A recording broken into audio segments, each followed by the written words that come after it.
I'm Nonya.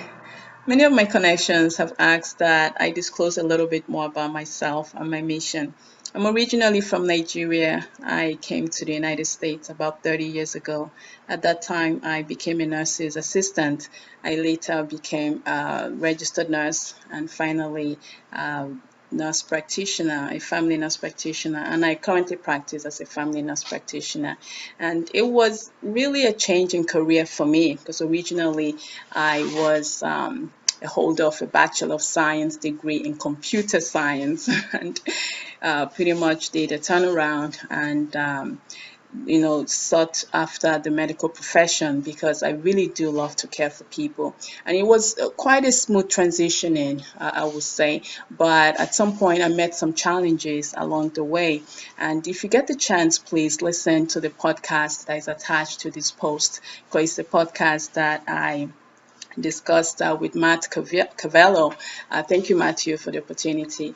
I discussed with Matt about some of the challenges that I came across and how this spurred me into action to begin to spread the word on some of the factors that tend to affect our ability to genuinely interact and connect with one another. And more importantly, what we can begin to do to overcome some of these challenges and the reservations that many of us tend to exhibit from time to time based on the situations that we find ourselves. We all have to face it. The communication, it's really not a very easy thing to do. I always say that, and technological advancement is upon us. It really makes it even harder for us. We have the Siri, we have the Alexa these days, so it's kind of harder for us to actually genuinely connect, with verbal interaction. So it's important and imperative that more than ever before that we develop those skills that we need, despite the backgrounds that we have and the various ideologies and culture that we all have. So when you get the chance, please, I hope you will listen to the podcast. Thank you so much for joining me today, and I hope that you'll make out time to join me next time. Take care and God bless. Bye.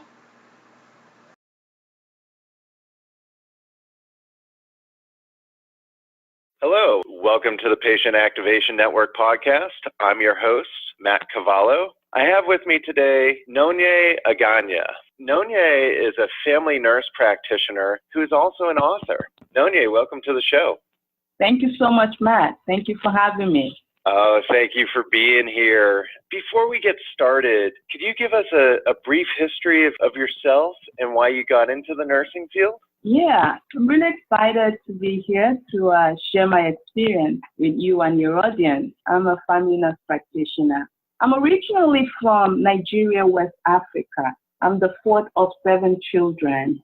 And as far back as I remember, I was always the nurturing child. I was the child that was always very curious. I had an interest always to find out why people acted the way they did. And I believe that made me a very good listener because a lot of people gravitated towards me. I had that innate desire and really the ability to make people feel comfortable around me because I will listen to them and I will have conversations with them, and just people easily trusted me. And looking back now, I'm not really sure why that was, but I probably had a bit of an anxiety myself, and I needed a way to make people comfortable around me so that I will be comfortable when I'm in their presence also. We all know about the transfer of energy that can take place when people are uncomfortable around us. We automatically become uncomfortable, and when we are able to make people to become relaxed in our presence, then we relax and trust is improved and communication flows a bit much easier. Home care, long-term care, and hospitals.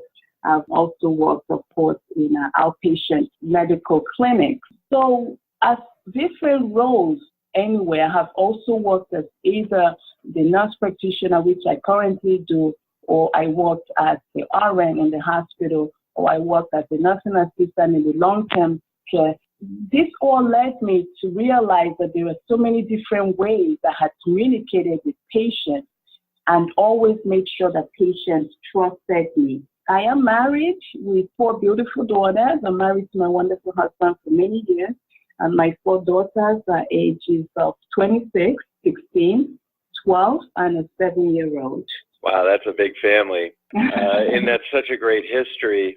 Before we move on, can we talk about the early days when you were coming over from Africa? When you arrived to America and you started working in Brooklyn, was it hard as an immigrant working on the floor in New York City? No, not at all. As a nursing assistant, I remember it was very easy for me to communicate with my patients. Patients were very comfortable around me. It was easy to connect with them. And I found that a lot of patients were actually intrigued by me. I had a lot of patients who wanted to know my background, my culture, my nationality. They wanted me to tell stories of my childhood. And some actually wanted, of course, to know what accent that I have. At some point, I had a bit of puzzling experiences. I think that's what I'll call it. At that point, some experiences were a little bit puzzling to me because I remember some patients that were a bit more reserved when I came around them. They were not eager to communicate with me, and some of them actually just gave me the cold shoulder. And I'm not really sure why that was. That was back then. I had no clue why that was. I always just shrugged it off. And I never took anything personally. And I always gave everyone that benefit of the doubt. I was just happy to have a job in America. And I was just excited to care for patients. But over the years, of course, that has become a little bit clearer to me why patients have some of the reservations they have and what we must do as healthcare practitioners to help patients to begin to overcome some of their reservations. Each and every one of us, for some reason or another, we have put up walls. It's very important to realize to break down walls and help people get out of their reserved state of mind or out of their comfort zone. It's very important for us all to know that there are strategic ways of communicating with people and making sure that we are building trust with them when we are doing that. And this is when I decided that I had to put all this in writing and come up with a book. And that's why I wrote this book, to identify all those different attitudes and personalities we may come across as clinicians that are pretty much due to underlying patient anxiety, and also going further and giving those simple tips that we can apply when we communicate with each particular patient attitude to help alleviate some of the anxiety and promote trust. We're talking to Nonye Aganya, the author of Simple Tips to Developing a Productive Clinician-Patient Relationship. Thank you so much for sharing your personal story there. And seems like it was a blend of your clinical experience and your patient experience that led you to write this book. Was it in recovery that you decided to write this book? What was it that was so important to write the book at that time? It was in recovery, and actually it was important for me also because as nursing assistant, I wanted to get back that feeling, that I've always had when I cared for patients as when I was a nursing assistant. That feeling of feeling complete when I'm in front of a patient, giving them care. We are both what I call our true selves, and there was the conversation was not strained at all. The one question I have, and just to touch upon something that you talked about earlier, could you explain why you think that there's a difference between a nursing assistant, an RN, and a nursing practitioner when it comes to patient communication, and why those differences exist? Well, that's a very difficult question, I must say, but it's interesting to find that when patients responded to me as a nursing assistant, they really were themselves. And like I said earlier, the more I gained knowledge, the less of themselves they became, the more reserved they became towards me. And it's really a question you ask that I don't know the answer to. I have to be honest with you. I don't know the answer to that, but I can speculate. I can speculate and say that maybe as a nursing assistant, patients felt less threatened by me. And it's important for all of us to begin to reflect and ask ourselves, why do we feel comfortable in front of one person and we don't feel comfortable in front of another? And, ask ourselves questions regarding the opinions we have. Why do we have this opinion of one person and we have a different opinion of another person? So these are personal questions that only we can answer for ourselves. Nobody can answer that for us. And it's only when we self-reflect that's when we begin to answer that. And then go a step further and also ask ourselves, if we've identified these reservations we have, what can we do to begin to overcome some of these reservations we have about one another? Speaking of trust and improvement, does Simple Tips to Developing a Productive Clinician-Patient Relationship provide some of these tips and strategies for improving that trust and communication? So when people present with similar anxieties and reservations, and I find that they are acting alike, regardless of their race, regardless of their nationalities, their cultures, moral values, but I'm seeing similar attitudes, I find the best way to approach conversation. I find the best things to say to make that person say, wow, this nurse practitioner really wants to know who I am. I don't take any negative attitudes that come towards me personally. I don't take it personally because I know it's because of an anxiety that I must address and make the patient become less anxious. Could you talk about some of these patient attitudes that are mentioned in the book and how you've overcome some of those challenges in your own practice? Yeah. Let me go back first to an experience I had in Brooklyn when I was a nursing assistant that actually also was an eye-opener for me. It was one of the attitudes that ended up 25 years later, making it in my book as the patient attitude. In my first job as a nursing assistant, I had a particular day that I was given an assignment to do, and in an assignment, there are different patients that are assigned to each nursing assistant. And when I got to the nursing station, the head nurse had handed me a new assignment and said, oh, sorry, I made a mistake in your old assignment sheet. You are no longer assigned to, let's say patient X. You're no longer assigned to patient X. You now have a new patient as a substitute. And I didn't think anything of it. I said, okay. I took my new assignment, and it wasn't until during lunchtime, I think in the cafeteria, I was talking to another nursing assistant, and she said, oh, yes, there was a mistake in the scheduling, and you were given, we assigned a patient who didn't like to be cared for by Black people. And I found that very puzzling, quite honestly, Matt. I can't even say that I was upset because I didn't even understand the whole concept of racism or being prejudiced and all of that. Because remember, I had just come from Nigeria and I was so happy and elated to be there to care for everybody, which I thought I had been doing till this incident happened. So I look back now and I didn't know this then, but that would be my suspicious patient in my new book. And when I say this, I look back, it saddens me. What makes me so sad is that she had her reservations, obviously, which I didn't take personal because I didn't understand what they were. But she never gave me a chance to get to know her. She never gave me a chance to, in my feeling of just being elated and happy, to probably help her overcome some of the reservations she had about being cared for by Black people. But the idea that the unit accommodated that by making their assignment sheet and not assigning any Black nursing assistant to her almost was what made me even sadder, because what they did was keep her in her comfort state, in her state of being reserved and not growing, because then they denied her the opportunity to grow spiritually, to grow as a human being, to grow emotionally. So it was really what made me very sad. because each and every one of us have some sort of reservation. We have different backgrounds. We have different nationalities.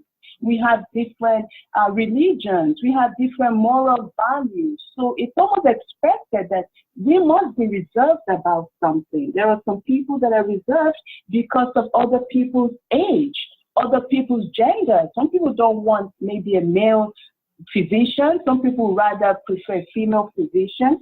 Some people will not want based on nationality or religion. Some people will not want someone of a particular religious belief to care for them, and some people will prefer not. So these reservations exist for each and every one of us because of our diverse background. But we must not focus on that and try to shy away and stay in a little corner where we feel comfortable. We must try to have compassion for one another, give one another benefit of the doubt, and actually begin to communicate. 25 years ago, this patient, blatantly made this verbal request to maybe the head nurse, and it was accommodated for. Today, it's different. We have a lot of diversity now in healthcare, and with this diversity, the suspicious patients will still exist. Because I still come across some suspicious patients, but they will not verbalize their reservations. They just have very subtle behaviors that makes it difficult to build trust, subtle behaviors that makes it difficult to make a connection. And it's important that we communicate in the right way to make sure that patients gradually pull down the walls that they have built around them over the years and become less reserved around us as clinicians. So amazing. And I just wonder, it makes me sad that as a young woman, you immigrate to this country, you get into nursing to improve the lives of patients, and you're treated in this way. What did you do to not let that get your spirits down? How did you, when you learned that, when you learned about that incident, what was it inside you that said, that's okay, I'm going to move on and not let that affect your growth as a nurse? I have to just tell myself, Nonya, you cannot take this personally. There is a reason why a patient ends up being reserved about a clinician, and you just have to ask the patient other things. Get to know who this patient is. And when you don't focus on that, but rather you focus on building a relationship with the patient, you find that you are not angry. You find that you could be disappointed, because it is disappointing. It takes a lot of energy to try to get to know someone who seemingly does not want you to know them, on first contact. But it is the challenge that we must overcome, not only in healthcare, but in life, as we communicate with one another. If we truly want to begin to build trust with one another, it is a challenge we must overcome. And being a born-again Christian helps a lot. It really does help, because that Romans 12:15, to rejoice with those that rejoice and weep with those that weep, actually helps you separate the personal opinions that you may have about somebody and still see the person as someone that needs medical care, that which God has given you the ability to care for somebody. So you must extend that care, because that's the ability God has given you, and you have to find a way not to take it personal. And I think that's what helped me to overcome all of that. That is such a powerful message. And you shared in such a beautiful, eloquent way. For my listeners that want to learn more about you, how can they find you and your writing on the internet? So I have a website. My website is www.ptdrsimpletips.com. PT obviously is the acronym for patient, PT, then DR, acronym for doctor, simpletips.com. I also blog quite a bit. It's a new found hobby that I have. I blog on Kevin MD, so I have a couple of blogs there. And some of my blogs are also in my website, so you can get to the links for my blogs also through my website. And we're going to make sure that on our podcast notes, that we share all these links. So after you listen to this, please check out the podcast notes. Nonye Aganya, thank you so much for joining us today. We really enjoyed this, and thank you for sharing your inspirational message with all of us. Oh, thank you. Thank you so much, Matt, for having me. She's Nonye Aganya, family nurse practitioner and author of the book, Simple Tips to Developing a Productive Clinician-Patient Relationship. I'm Matt Cavallo. This has been the Patient Activation Network podcast. We look forward to bringing you another inspirational story soon. Thank you for listening.